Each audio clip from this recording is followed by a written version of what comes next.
We, the people of India, having solemnly resolved to constitute India into a sovereign democratic republic. The question is that the constitutions settled by this assembly be passed. The motion is adopted.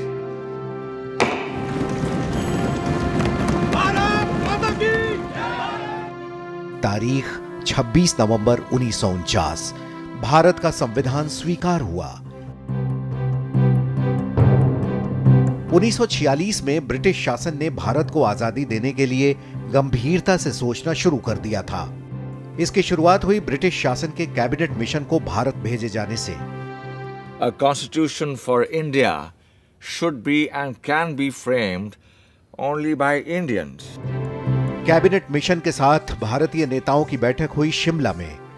चर्चा के दौरान जब बात देश के बंटवारे पर चली तो सरदार वल्लभ भाई पटेल ने अपने लौह व्यक्तित्व का परिचय दिया।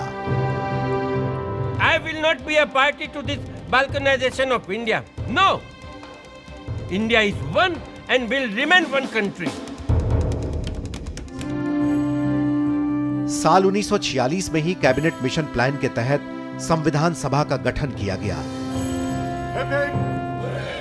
डॉक्टर राजेंद्र प्रसाद को इसका सभापति और डॉक्टर बी.आर. आंबेडकर को प्रारूप समिति का अध्यक्ष नियुक्त किया गया।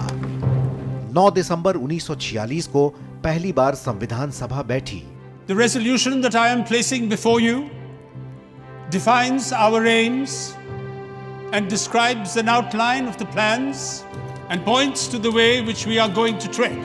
ये बैठकें 2 साल 11 महीने और 18 दिन चली। इस दौरान नागरिकों के मौलिक अधिकारों, राज्य केंद्र संबंध, नीति निर्देशक तत्व, महिलाओं के अधिकार और जनता के हितों से जुड़े तमाम मुद्दों पर संविधान सभा के अंदर और बाहर भी चर्चा हुई। This voting right is the greatest fundamental right that we will be giving to the citizens of our country. सरकारी नौकरियों में कुछ विशेष कम्युनिटीज के लिए आरक्षण जरूरी है। नागरिकों के अधिकारों पर चर्चा के दौरान ही उनके कर्तव्यों का मुद्दा भी उठा। नागरिक के प्रति राज्य के कर्तव्य जितने जरूरी हैं, उससे कम जरूरी नहीं है राज्य के प्रति नागरिक के कर्तव्य। कई बार राज्यों, विधायिका और नागरिकों के अधिकारों को लेकर गंभीर चर्चा हुई। जवाहरलाल जी, जब तक प्रांतों को आप कुछ जिम्मेदारी देंगे नहीं, सूबे जिम्मेदारी लेना सीखेंगे कैसे? क्या लेजिस्लेचर के पास ये विशेषाधिकार होगा कि अगर वो चाहे किसी भी व्यक्ति को बिना मुकदमा चलाए ही कैद में रख सकते हैं? No discrimination shall be made on grounds of religion, race, caste, language and sex. हमारे संविधान की एक खासियत है इसके नीति निर्देशक तत्व। एक तरह से कहें तो ये सरकार के लिए जनता का आदेश पत्र है। The directive principles of state policy cannot be enforced in a court of law. संविधान निर्माण में हर किसी ने महात्मा गांधी के विजन को हमेशा ध्यान में रखा ताकि हमारा संविधान हर काल, परिस्थिति और विकास के दौर में न सिर्फ प्रासंगिक बना रहे बल्कि देश का मार्गदर्शन भी करता रहे। सबसे दीनहीन, गरीब, कमजोर इंसान जिसे तुमने देखा हो उसका चेहरा याद करना और स्वयं से पूछना, जो मैं करने जा रहा हूं क्या इससे उसका भला होगा?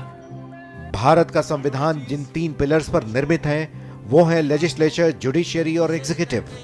संविधान सभा की बैठकों में इस बात का पूरा ख्याल रखा जा रहा था कि कोई भी संस्था एक दूसरे पर हावी न हो बल्कि वो एक दूसरे के पूरक का काम करें और सबको हर तरह का न्याय मिले। Wherein shall be guaranteed and secured to all the people of India justice, social, economic and political. संविधान निर्माण में महिलाओं का भी महत्वपूर्ण योगदान रहा।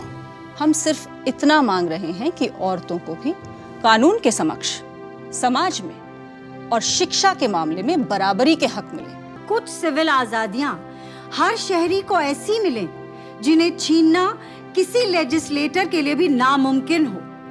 भारत का संविधान दुनिया का सबसे लंबा और विस्तृत संविधान है।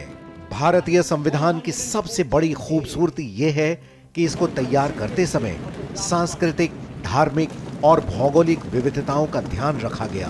On the 26th January 1950, India would be a democratic nation. In the sense that India from that day would have a government of the people, by the people, and for the people.